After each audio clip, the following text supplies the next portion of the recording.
اعلیٰ حضرت امام اہل سنت رضی اللہ تعالیٰ المعتمد المستند کے اندر ارشاد فرماتے ہیں اپنی ذات کو متوازن رکھنے کا طریقہ کیا ہے. آپ فرماتے لیس حب الصحابۃ لذواتہم ولا حب اہل بیت لانفسہم بل حبہم جمیعا لوصلتہم برسول اللہ صلی اللہ تعالی علیہ وسلم. فرماتے ہیں نہ تو صحابہ سے محبت، نہ تو جماعت صحابہ ابو بکر و عمر عثمان و علی جملہ صحابہ رضوان اللہ اجمعین. فرماتے ہیں نہ صحابہ سے محبت ان کی ذاتی حیثیت کی وجہ سے ہے کہ وہ مکہ شریف میں رہے یا عرب میں رہے، فرمانے نہ صحابہ سے محبت ان کی ذاتی حیثیت کی وجہ سے ہے، اور نہ اہل بیت سے پیار ان کی شخصیت کی وجہ سے ہے. اعلیٰ حضرت لکھ رہے ہیں کہ بل حبہم جمیعا لوصلتہم برسول اللہ، بلکہ ان سب سے محبت کی وجہ رسول اللہ کی نسبت ہے، اس لیے اس تعظیم و توقیر کا اظہار کیا گیا. اور یہی وہ قاعدہ میں قانون آپ کی خدمت کے اندر ترتیب کے ساتھ عرض کر رہا تھا اور اس ترتیب کے ساتھ ذکر کر رہا تھا. لہذا تین چیزوں کا جواب بنا، کیونکہ اہل بیت سے ایک عقیدت کا رشتہ ہے، محبت کا رشتہ ہے، صحابہ سے ایک محبت کا رشتہ ہے. محبت کو شریعت کے ساتھ متوازن نہ کرے، اس لیے ہم نے پہلے یہ بات آپ کے سامنے کر دی. دین کے دو پہلو ہیں، تعلیم اور تعظیم کی. پھر اس تانے کا بھی جواب دے دیا کہ آپ تو شخصیت پرستی کر رہے تھے. میں نے کہا اس لیے شخصیت پرستی ایک منفی شے ہے.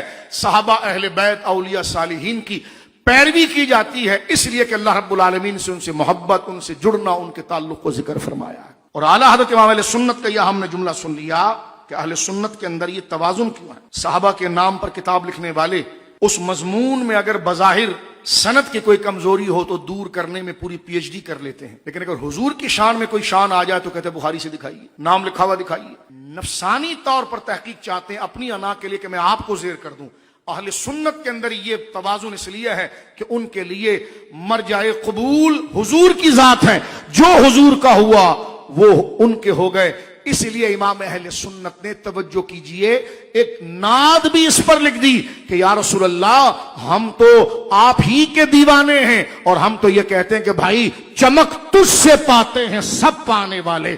جس کو بھی چمک ملی یا رسول اللہ وہ آپ سے ملی ہے، میرا دل بھی چمکا دے چمکانے والا. مرکز ذات مصطفیٰ ہے صلی اللہ تعالی علیہ وسلم. صحابہ کو بھی انہی کی وجہ سے مانا ہے، اہل بیت کو بھی انہی کی وجہ سے مانا ہے. جیسے میں نے توحید کے 2 درس میں آپ کو بتایا کہ مرکز ذات الہی ہے، جناب رسول اللہ کو آپ ہی کی وجہ سے مانا.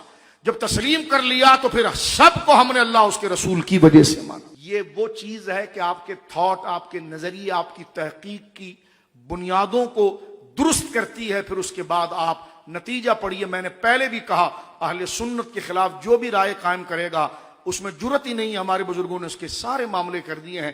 یا تو وہ خوارج سے کوئی چوری کر رہا ہوگا، یا قدریہ سے کر رہا ہوگا، یا اعتزال سے کر رہا ہوگا. لہذا اہل سنت کوئی تفرقہ نہیں ہے، ایک جماعت ہے، اور ان کی منزل اور مراد اور محبوب جناب رسول اللہ کی ذات. اب اس جملے کے بعد اعلیٰ حضرت آگے ایک جملہ اور لکھتے ہیں، یہ المعتقد میرے سامنے. پہلے تو یہ کہہ دیا کہ نہ صحابہ کرام سے محبت ان کی ذاتی حیثیت کی وجہ سے ہے، اور نہ اہل بیت سے پیار ان کی شخصیت کی وجہ سے ہے، بلکہ ان دونوں کی محبت کی وجہ نسبت رسول مکرم صلی اللہ علیہ وسلم.